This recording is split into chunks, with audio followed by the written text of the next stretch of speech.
This is the Seller Process Podcast, where we talk about the best systems, processes, and SOPs for your Amazon business so that you can regain control of your time, build up your team, and scale your e-com empire. Hello, entrepreneurs. If you're looking to bring order to your PPC management and establish a routine to effectively launch and optimize Amazon PPC campaigns, then this episode is for you. Our guest today will share with us how to create a schedule of activities to be done on a periodical basis in order to increase efficiency, leverage systems, and scale our efforts.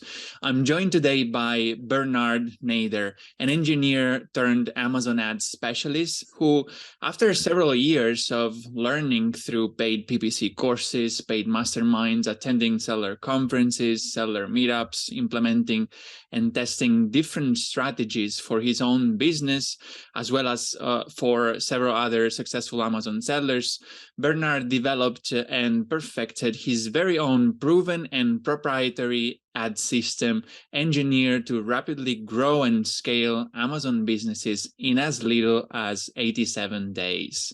Hey, Bernard, welcome to the show. How are you doing? Gianmarco, yeah, great. Nice seeing you. Thanks so much for having me on the show. Yeah, for sure. So, Bernard, you are a system guy like me, right? Otherwise, you would not be at the Seller Process Podcast. So, in our pre-interview chat, you told me about how you systemize your PPC activities, right, with a schedule, right? So I found that very interesting. So this is gonna be, the topic for us today. Let's break the ice. Let's tell people what do we mean by creating a schedule, and what results can they expect if people do that right? Sure. Okay. In a nutshell, I mean, you could go on for hours here, but like you said, systems create scale. You need systems for scaling. Okay. You cannot wake up in the morning and say, okay, today, what am I going to do with my PPC? Right? Am I going to launch new campaigns? Am I going to look at the data? Am I going to optimize? What am I going to do today? A lot of people have anxiety over this. So a system gives you, most importantly, I think, a peace of mind, right? You wake up and you know exactly what needs to get done and you get it done and you get on with your day, right? And again, it's, think of it as simple steps that give you big results at the end, right? So what it gives you at the end is stability. It becomes stable in your recall stabilizes, your tackles gets under control if you do that routine over and over consistently over time. Absolutely, yeah. And this is one of the most important parts of the Amazon business because, for many sellers, sometimes the PPC sales are maybe 40 to 50%, sometimes more of their total sales, right? So it makes sense to take control of that part of the business and systemize it, right? So let's start, with understanding, but let's go more in depth into this topic. So where do we start if we want to create the schedule for PPC? And I'm curious also to understand where it sits, if it's a Google Doc, what it looks like.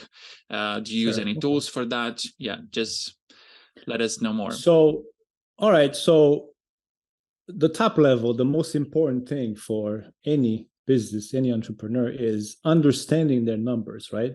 So you would not believe how many business owners, even the pretty successful ones, they don't have an idea on profit margin per product. That stuff you need to understand it before you get into any creation of any schedule or system, right? Because without that, you don't know how much you can spend, right? And that's got to be done at the SKU level, right? Not just at the account level, but at the SKU level, especially if you have a lot of SKUs, right? You need to understand that. So I would say understanding that first, and then you need to be able to audit your own account to see basically where do you start, right? I see a lot of people looking at YouTube videos, right? They go on there and then they pull up any random strategy and they implement. Why, right? Maybe the account is not ready for that, doesn't need that, right? It's mostly like keyword research stuff, which actually makes you spend more money, not dial back. Like, nowadays it's kind of difficult to be profitable because everything going up. You want to make sure you're lean going into 2023. That's for sure.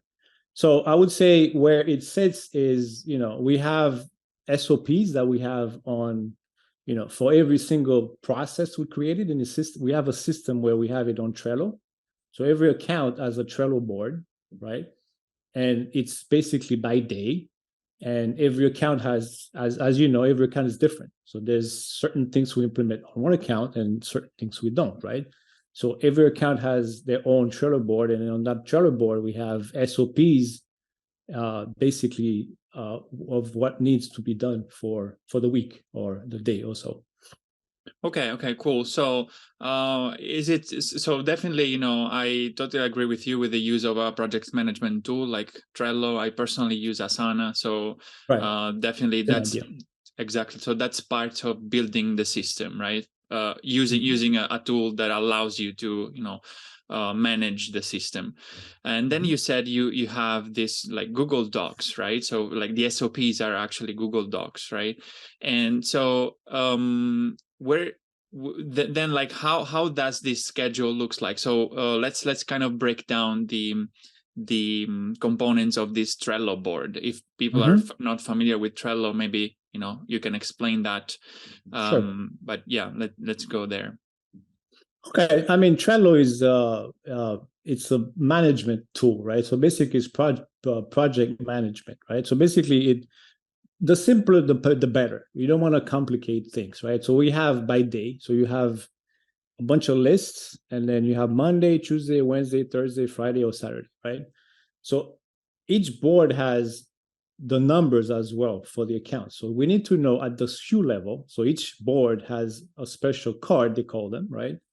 A card has specific data pertaining to the account, meaning, of course, margin is one of them, a list of SKUs and all that. Now, when you come to the days, the one we're going to talk about is basically cutting bleeders, right? So that stuff is, depending on the account, we do it at a minimum twice per week, right? Some accounts require more times because they have more data coming in. So that is scheduled already. So let's say typically we do it on Tuesdays, Thursdays, and Saturdays, right? We spread it out like that.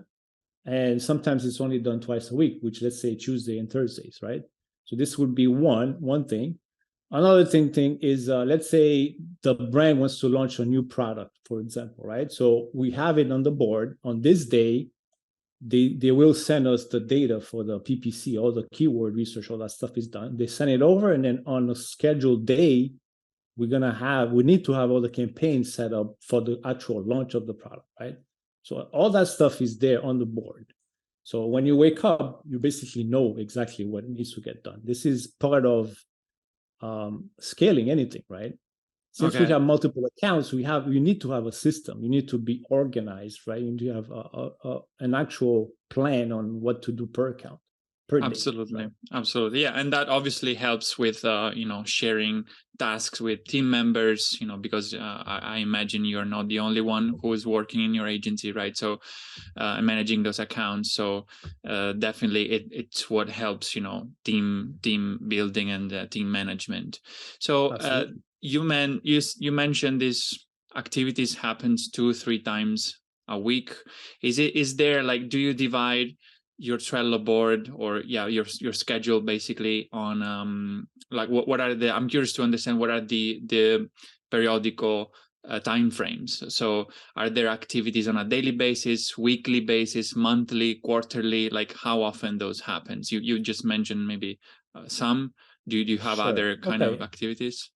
So so let's talk about you got to take into account special events, right? Let's say there's Black Friday going on, Prime Day, stuff like that requires you to be on. I guess you got to look at the account on that day, right? So other than that, for bid management, I do not recommend people going in every single day and changing bids. We don't do that. We don't recommend it. It's not the most efficient way of doing so. you need to have a schedule that works for your account, right? For your brand. So basically, you got to crunch in the numbers and come up with something. But basically, you on a schedule on a weekly basis is cut the bleeders for sure. This is at the minimum that what any brand should be doing, because it cuts down on unnecessary ad spend for the account. Okay. Another thing you should always do this would be done by a bi-weekly I guess basis, because it depends on, if you just started fresh, you never done this before, keyword harvesting we were talking about here, right? So as keywords come in, you got to pull the reports and then filter out the keywords that are generating sales, and then from there building new campaigns to testing them out, right? You need to be doing this on a consistent basis. A lot of people don't do that because it's time consuming. They don't know how to do it, and they don't have a schedule on when to do so, right? So again, another schedule you could have is that, where initially you would do it every couple of weeks, and then gradually you get less and less. So maybe every 3 weeks afterwards, maybe a month after that, right? But I would say the first month or two, consistently do it every couple of weeks, and you're going to see a lot of data come in, right? A lot of new search terms that you find that are generating sales, right? Okay, interesting. This assumes that you have a good product, right? I'm saying, like, your product nothing can help your product if it doesn't, nobody wants it, right? If the conversion rate is bad, nothing can really help. I'm saying, assuming you have reviews already there, your conversion rate is good, right? Everything is on par, right? Good listing, all that stuff is optimized. Then, yeah, you definitely need to do this on a consistent basis. You basically look at the search term reports, you pull that data in, and you basically harvest and then create and test out new search terms, right? That stuff needs to get done as well. That's the beauty of Amazon, right? They give you all that data, you got to use it, right? Yeah, definitely. Okay, interesting. So the main two things that goes into the schedule are like cutting the bleeders, what we call basically, eliminating excessive ad spend, right? Keywords that are spending too much, and keyword harvesting also, like, so finding new keywords from maybe auto or broad match campaigns, that new keywords from those. Right. Okay, so these will be basically activities that will go in that schedule. Were you saying, do you have others? Yes. A very important one is budget management, right? This is extremely important as well, because if you don't have a way to manage budgets, you want to make sure that you allocate budget towards the better performing campaigns, where the other ones that are not performing as well don't get as much budget, right? So that stuff you need to get done as well on a weekly basis. So at times we do it on a daily basis. Even if you're launching a product, we got to gauge the spend, right, on the account, on the campaigns, and then adjust accordingly, right? But this is only for launches, right? But at a minimum, I would say a couple times a week. I would say, okay, let's say 2 to 3 times per week. You got to look at the budget management. Now, how to do that is a whole new ball game right there. It gets quite complicated, because you got to use like sometimes software, sometimes analysis and all that stuff. But at a minimum, you should have a cap on your account. Okay, if ad spend is a problem for you. How do you come up with that number? It would be basically how much you want to spend, basically, right, per day. So you cap it at an account level. That's the minimum. Amazon also gives you the budget tab. I don't know if you know about that, the budgeting tab that's on there. So the budgeting tab allows you to filter quickly through your campaigns and see which ones are by any KPI you want, pretty much, except conversion rate is not there for some reason. You could filter through tacos, all that stuff, or not tacos, ACOS, right?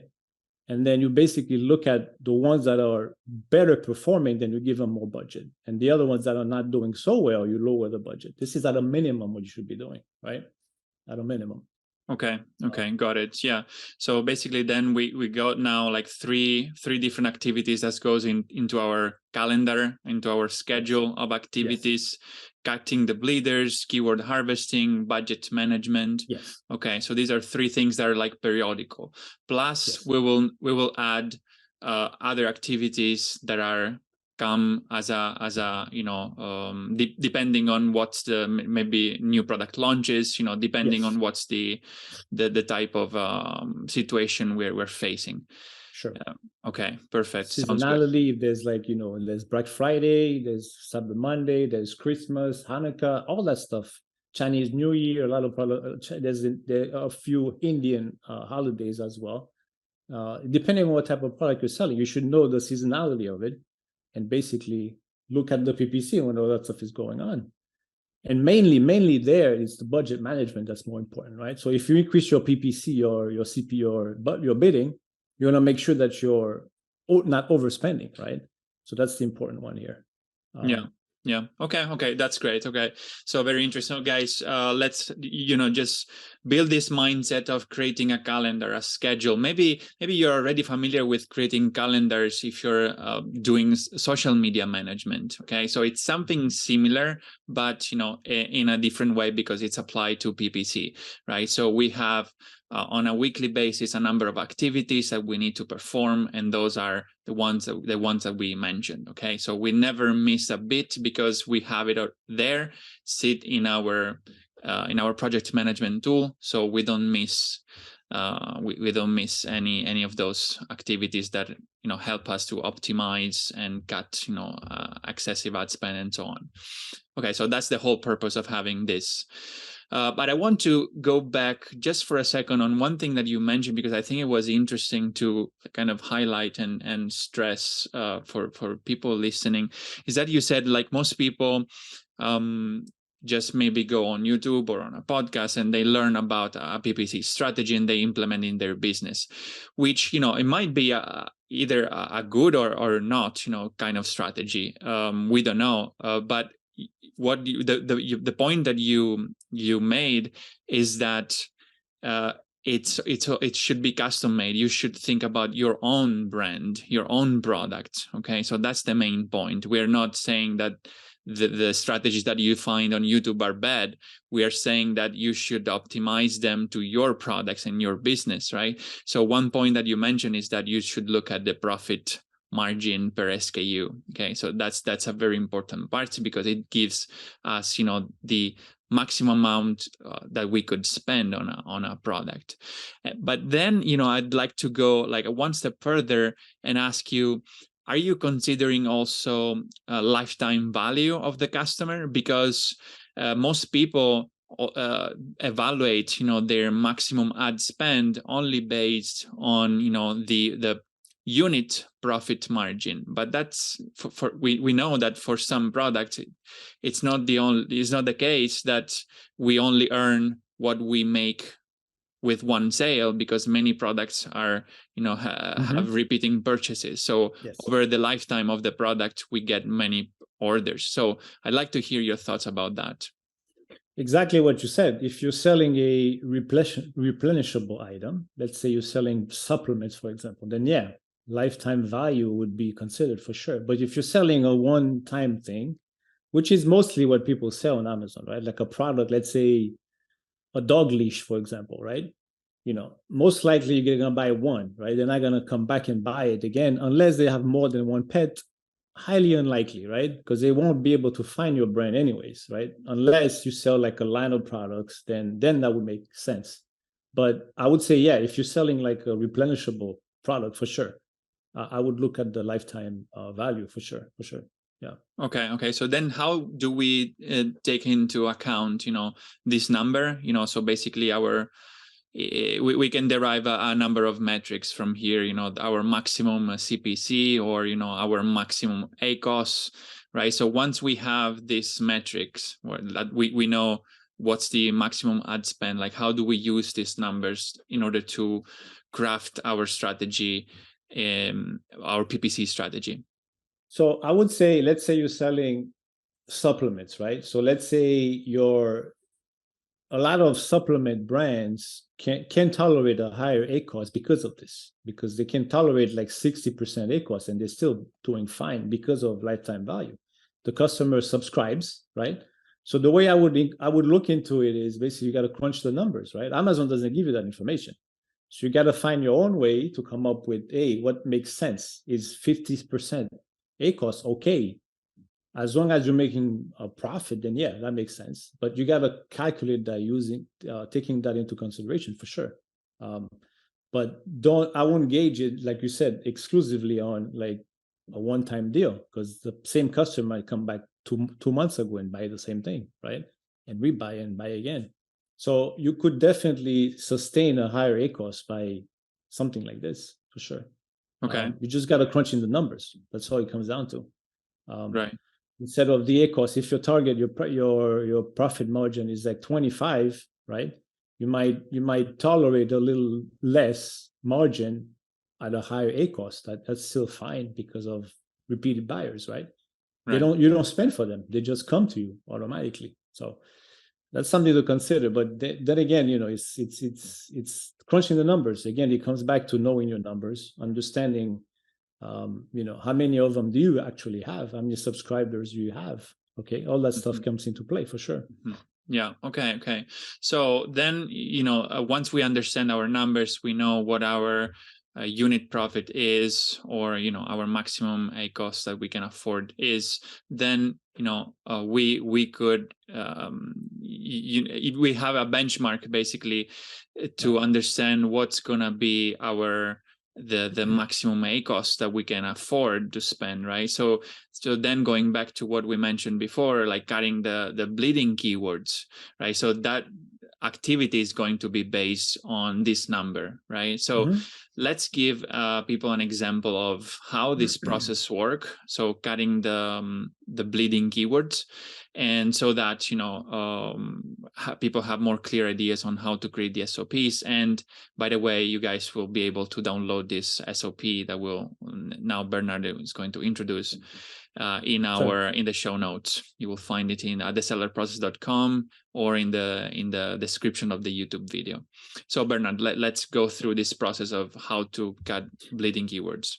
Okay, so the process is fairly simple. I mean, if your sellers are even like novice Excel users or Google Sheets, they should be able to do this. So basically, you got to come to a baseline. The way we use is like we start with 8 clicks, right?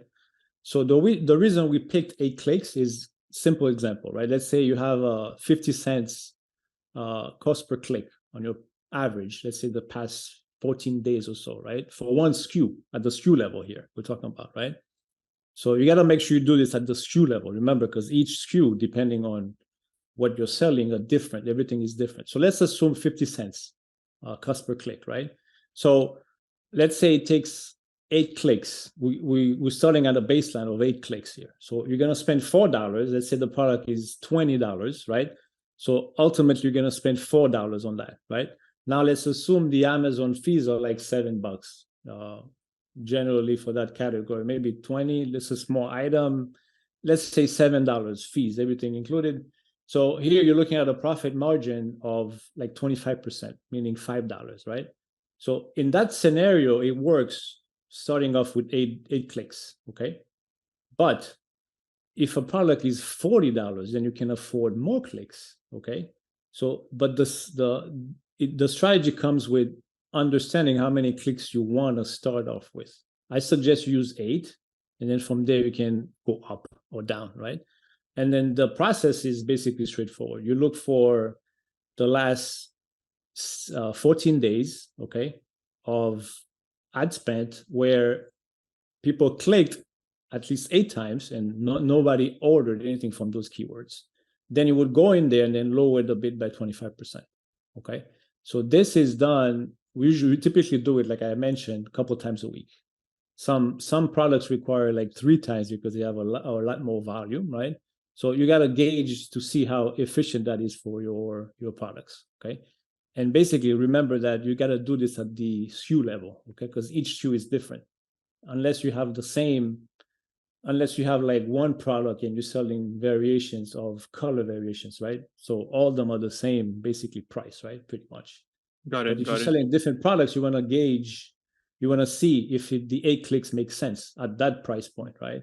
And then adjust from there. Okay. I'm wondering, what do you do with those keywords that maybe will not, get to 8 clicks? Maybe they're not like very high volumes. So Right. maybe during the Yes. 14 days will not get there. So, but Yes. maybe they might bleed, they might, Yes. yeah. So What do you do? we call that silent bleeders. So we do at account level. So we do that process, the same process, but we look at 30 days. So you do the same thing once a month, the same process I have for you guys, right? You look at it at a 30-day period, and then that should give you the 8 clicks that you require. And then you do Okay. the same process. So Okay. those are Same called like process. silent bleeders, because that happens because it's low volume, and then they drip here, they drip, but overall it's a good amount of money overall. But yeah, you do that at a monthly basis, Okay. where you Interesting. do the same but 30 days instead of the 14. 30 days. Okay. So, and I'm thinking even if we can have like a super silent bleeders in a way that Yeah, I maybe mean, might be there in 60 days, for example, right? So it yeah, might, if it's we just 60 need days, to then increase the number of days that we're looking at. you could, but I would say if it takes 60 days to get 8 clicks, then it's probably not spending that much money. It's very, very low in terms of like it's probably not worth your effort. I would say Yeah. if you go above 30 days, it's not really worth it. I wouldn't go past 30 days because anything Okay. lower than that is just super low volume, which doesn't matter at the end. Yeah. Okay. Makes sense. Okay, cool. So guys, remember that you can find this SOP and see like how Bernard is structuring the SOP so that you can, take the example and use it in your own schedule. So you can go download this document at thesellerprocess.com, find it in the show notes or in the description of the YouTube video. Okay. So make sure you take advantage of that. So before we close, I have a one last question, which is for all our system people, because we want to kind of incentivize thinking about efficiency, right? So the question is, what's your best advice to achieve more with less when it comes to managing PPC effectively? Okay, so you got to understand that the Amazon ads is a funnel, right? So basically, there's a top of the funnel and a bottom of the funnel.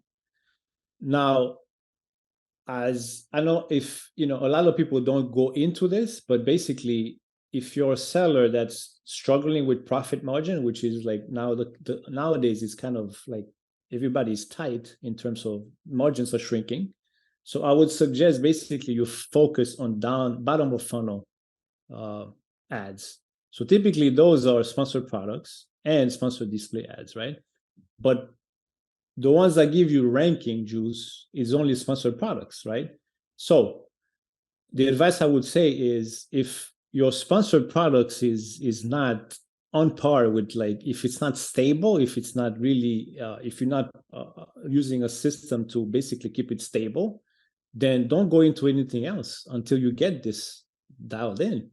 Okay, focus on all your efforts on sponsored products because that's the majority of the sales and ranking juice you're gonna get. So focus there.